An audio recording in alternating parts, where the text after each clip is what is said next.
If we want to influence an avoidant to chase us, the very first thing we have to do is step out of our own emotional bubble and into theirs. We have to understand the architecture of the avoidant mind. And I want you to hear me clearly on this. This is not about judgment, it's about strategy. It's about mastering the game by understanding the rules of their inner world. Avoidants are not cold-hearted. They're not evil. They're not incapable of love. They are wired differently because somewhere along the way, early experiences, broken trust, emotional overwhelm, they came to believe that closeness equals danger, that intimacy is a trap, that if they let someone too close, they will lose themselves, be engulfed, or be hurt. So what do? They keep one foot on the brake at all times. Even when they want to accelerate, even when they care deeply, there's a survival instinct telling them to hold back, to create distance. Now, if you try to win over an avoidant the way you might approach someone who's secure or anxious, with more reassurance, more pressure, more emotional intensity, you're already losing because you're speaking the wrong language. To an avoidant, every move you make toward them that feels heavy, demanding, or urgent actually activates their core fear. I'm going to be trapped. I'm going to be swallowed. I'm going to lose my freedom. And once that fear is activated, the more you push, the harder they pull away. It's a paradox. Love them too loudly and you scare them. Try to rescue them emotionally and you become the threat. So before you can apply any so-called tricks, you need to reframe the whole dynamic. You have to stop seeing emotional distance as a failure or a personal rejection. You must start seeing it as a natural defensive strategy, one that has nothing to do with your worth and everything to do with their programming. When you deeply understand this, your energy shifts. Instead of reacting with neediness, frustration, or impatience, you can stay calm, you can stay grounded. You can approach the situation strategically rather than emotionally. This is what separates those who get caught in endless cycles of chasing and heartbreak from those who actually influence an avoidant to step forward voluntarily. Understanding the avoidant mindset also means adjusting your expectations. They don't move at the pace you might want them to. They need more space, more autonomy, more psychological breathing room. And if you can keep that space without resentment, without bitterness, you start to become someone who feels safe to them. Not safe in the boring sense, safe in the way that says, I can love you without trapping you. I can desire you without owning you. I can connect with you without losing myself. And that's the rarest kind of energy an avoidant will ever encounter, because most people either smother them or give up on them. But when you understand, you can play at a different level entirely. You can create a gravitational pull where they start to move toward you, not out of guilt, not out of pressure, but out of desire, out of choice. And remember this, true influence always begins with true understanding. You cannot lead where you have not first connected. You cannot inspire someone to chase unless you first know exactly what they're running from and why. When you master the avoidant mindset, you stop chasing shadows and you stop becoming the kind of presence they instinctively want to move toward, because when you understand someone deeply, you no longer play by their fears, you play by their freedom. Once you understand the avoidance mindset, once you really grasp what's driving them, the next move becomes obvious. You have to master emotional distance.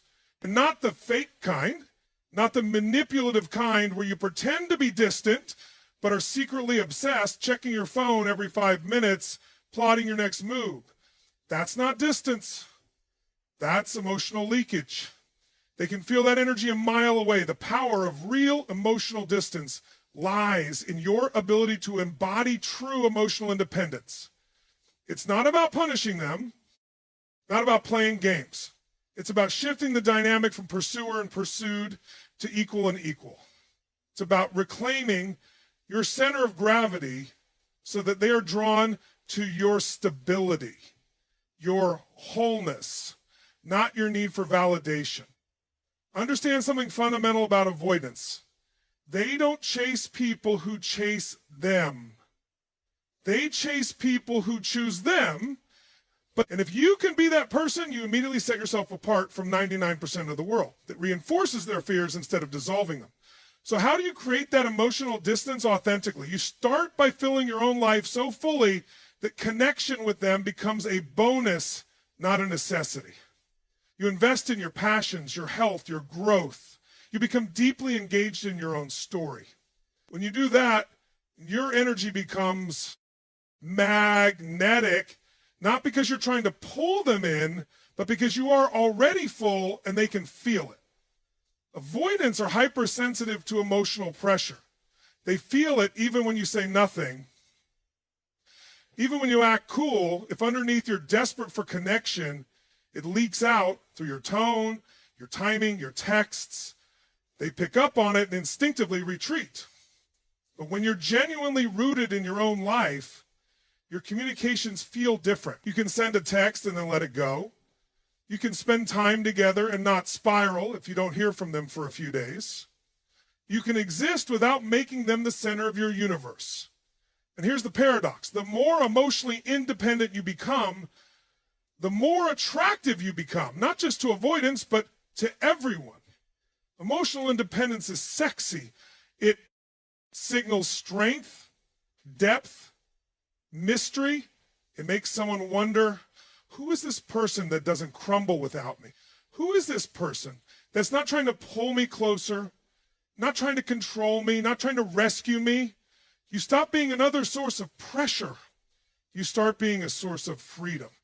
And for an avoidant, freedom is the doorway to desire. You see, true emotional distance doesn't push them away. It invites them in. It signals to the avoidant that you're safe, not because you demand nothing from them, but because you trust yourself enough to give them space. It shows them that you're not a threat to their autonomy, but an enhancement of their life. And that's when the avoidant, often against their own instincts, starts moving closer. Not because you forced them to, because you gave them the space to realize they want to.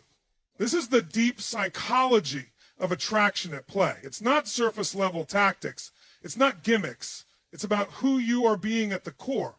When you radiate emotional self-sufficiency, you become irresistible to someone whose greatest fear is losing themselves. And if you take nothing else from this piece, remember this. When you stop chasing connection, you create the conditions where connection can finally chase you. Because freedom, your freedom and theirs, is not the opposite of love. It's the foundation of it. Once you've created authentic emotional distance, the next level of mastery is understanding how to stimulate their curiosity without triggering their defenses. You see, avoidants don't respond to pressure. They respond to intrigue. Curiosity is the emotional lever that moves them. And if you want them to lean in, not out, you need to become a source of mystery, not demand. Let's be clear, curiosity is not created by withholding affection or being cold. It's not about playing manipulative games where you punish them with silence or pretend you don't care. That's just emotional immaturity wearing a strategic mask.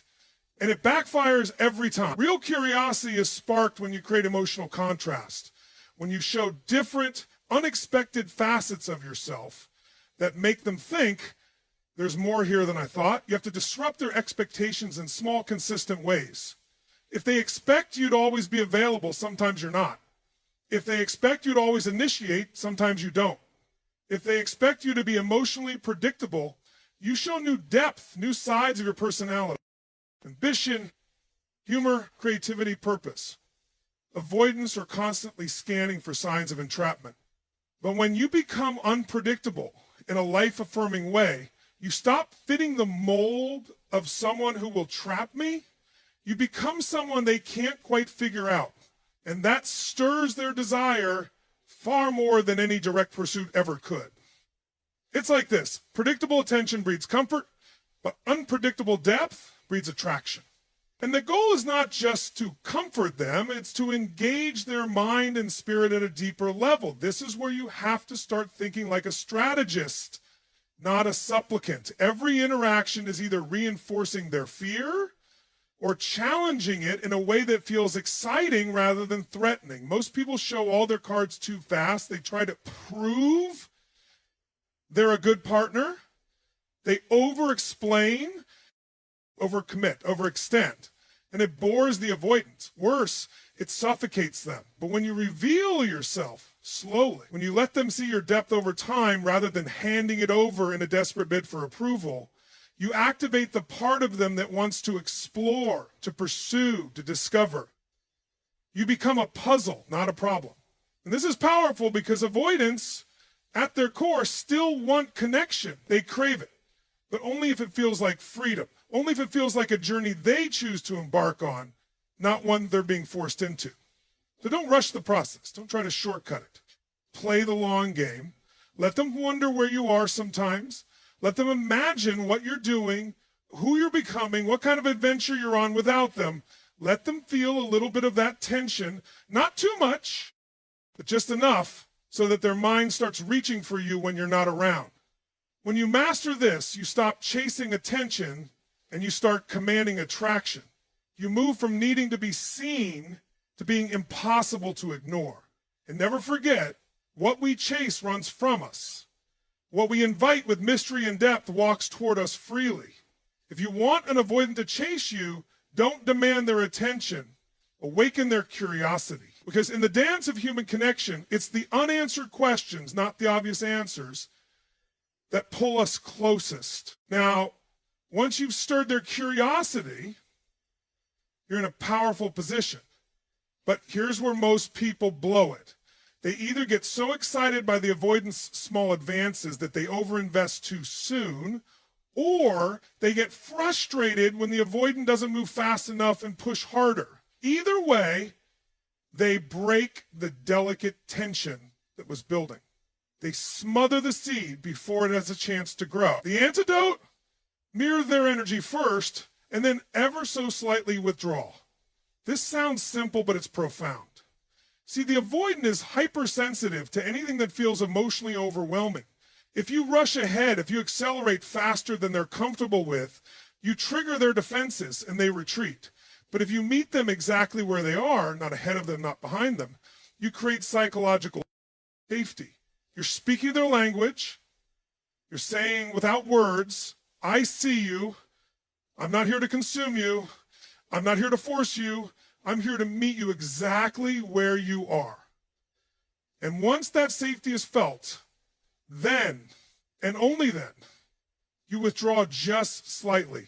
Not dramatically, not in a way that punishes or confuses them, but in a way that reintroduces space, in a way that invites them to bridge the gap. It's a rhythm, it's a dance. Move with them and then lean back just enough that they have to take a step forward if they want to stay connected. When you mirror and withdraw skillfully, you awaken a powerful instinct within them, the instinct to pursue. Because here's the deeper truth. When a person voluntarily steps towards you, they are investing emotionally. They are choosing to close the gap. And every time they choose you, even in small ways, they are rewriting their own story. The story that says closeness is dangerous. You are helping them teach themselves that connection can be safe, can be desirable, can be earned rather than demanded. But none of that happens if you're clinging, if you're chasing, if you're overcompensating. It only happens when you have the emotional discipline to pace with them, not pressure them. Now, this requires a high level of self-awareness. It requires that you are not secretly operating from your own anxious programming, that you're not using the avoidance response to validate your worth.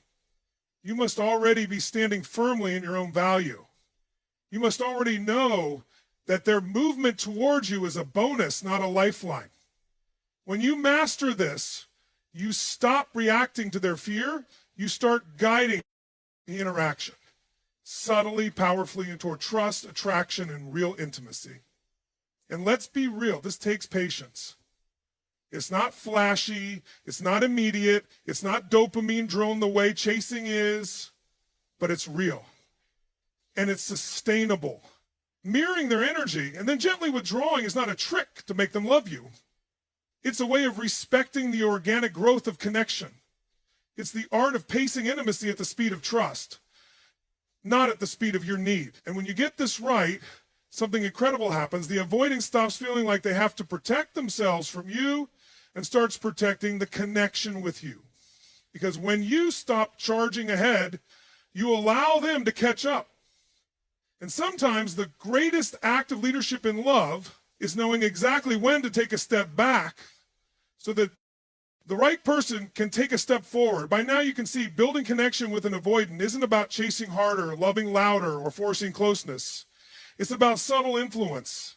It's about deep emotional intelligence. And part of that intelligence is knowing what not to do. Because if you're not careful, you can sabotage everything you're building without even realizing it. There are a few critical mistakes that almost everyone makes when dealing with an avoidant, and each one sends the exact wrong message to their subconscious mind. Each one reactivates the very fear you're trying to dissolve. If you want an avoidant to chase you, if you want true lasting connection, you have to avoid these traps at all costs. The first mistake is oversharing. Now, we live in a culture that romanticizes vulnerability. And yes, vulnerability is powerful when it's mutual. But with an avoidant, if you dump your deepest emotions, fears, and longings on them early or excessively, it doesn't create intimacy, it creates overwhelm. You think you're bonding, they feel trapped. So instead of sharing everything at once, you reveal yourself gradually, thoughtfully, with a pace that matches their emotional availability. You don't hide who you are, but you don't flood them either. The second mistake is over-pursuing. This is where most people completely lose the game. They sense the avoidant pulling away, and they panic. They send more texts. They make more plans. They ask for more clarity. Every move made from anxiety drives the avoidant further into withdrawal. It confirms their worst fear that connection means pressure, expectation, and a loss of freedom. If you feel the urge to chase, recognize it for what it is, your fear, not your truth, and choose restraint instead of reaction. The third mistake is demanding closeness on your timeline. Avoidants don't trust quickly. Their nervous system doesn't work that way. If you try to accelerate the relationship to make yourself feel more secure, you're ignoring their pace or process. And doesn't matter how good your intentions are, when you pressure for commitment, more communication, deeper intimacy before they are ready, you are speaking to their fear, not their heart. And fear always wins when you push it. At the root of all these mistakes is a common pattern, trying to control the connection instead of allowing it to unfold. And control, no matter how lovingly disguised, is the enemy of attraction, especially for someone who equates love with the potential for loss of autonomy. You have to embody a deeper truth. Real love, real influence, real connection comes not from control, but from presence. From being so secure within yourself that you can stay steady even when the other person wobbles. From trusting the process instead of forcing the outcome. If you find yourself falling into these mistakes, and we all do at times, it's not about shame, it's about awareness, it's about course correction. Every time you resist the urge to overshare, overpursue, or overdemand, you strengthen your emotional muscle. You train yourself to relate from a place of grounded strength instead of reactive fear. And that's where your real power lives, not in trying to change them, but in mastering yourself. Because at the end of the day, the people who create the deepest connections are not the ones who chase hardest or love loudest. They are the ones who love wisely, who understand that attraction is not coerced, it's cultivated. And the greatest cultivation happens in the space where control ends and true choice begins. If you want to be irresistible to someone who fears closeness, stop trying to force closeness and start creating a life so full, so compelling, so free that closeness becomes the obvious next step they want to take with you. Now, there's one final piece to this puzzle that ties everything together, and it's the one most people overlook. If you want an avoidant to chase you, if you want anyone to truly choose you, You must master the art of emotional non-reactivity. Think about it. In every relationship, especially one involving an avoidant, emotional spikes create instability. The avoidant mind is always scanning for threats, not threats of violence, but threats of emotional chaos, demands, expectations they don't feel ready to meet. The minute you react, whether it's anger, panic, jealousy, or insecurity, you trigger their old wiring. Connection equals loss of freedom, loss of control, danger. And once that button is pushed, it is almost impossible to pull them back in through logic or persuasion. They don't respond to words, they respond to emotional patterns. So if you want to break the old pattern, you have to stop feeding it. Emotional non-reactivity doesn't mean you become cold or indifferent. It doesn't mean you suppress your feelings or pretend things don't matter. It means you stay grounded in your center even when emotions rise. It means you respond instead of react. You feel your feelings, but you are not ruled by them. When they pull away, you don't panic. When they come closer, you don't cling. When they test boundaries, and they will, whether consciously or unconsciously, you don't collapse or explode. You hold steady. You maintain your internal power. Because power in any relationship doesn't come from controlling the other person. It comes from mastering yourself. Here's the psychological truth behind it. The more emotionally non-reactive you are, the safer you feel to the avoidant mind. You stop being another source of unpredictable emotion they have to guard against. You become the calm in their storm. You become the anchor point, the rare person who doesn't demand, doesn't overwhelm, doesn't destabilize. And that's magnetic. That's the kind of energy. And avoidant doesn't just tolerate, they start craving it. They start leaning into it, seeking it out without even fully understanding why. Because deep down, every avoidant is looking for one thing: a connection that doesn't cost them their freedom. Emotional non-reactivity offers that. It signals strength, trust, maturity. It tells their nervous system, it's safe to be close here. I won't lose myself with this person. But to embody this consistently, you have to live from a place of deep self-trust. You can't fake it. You can't posture. You have to actually believe that no matter what happens, whether they stay, whether they go, whether they come closer or drift away, you are whole. You are enough. Your value doesn't rise and fall based on their proximity. This is why emotional non-reactivity is not just a tactic, it's a lifestyle. It's who you are becoming in the process of building healthier connections, not just what you're doing to manipulate a certain outcome. And when you embody this, you flip the script. You move from being the one who anxiously waits for their move to the one they quietly find themselves drawn toward day after day. Because emotional sovereignty is rare, and what is rare becomes valuable. So let me leave you with this. If you want to create real lasting attraction, don't just chase love, chase mastery of self, chase emotional steadiness. Chase the version of you that doesn't just want connection, but knows they can thrive without it. Because when you no longer need someone to choose you, that's when they finally can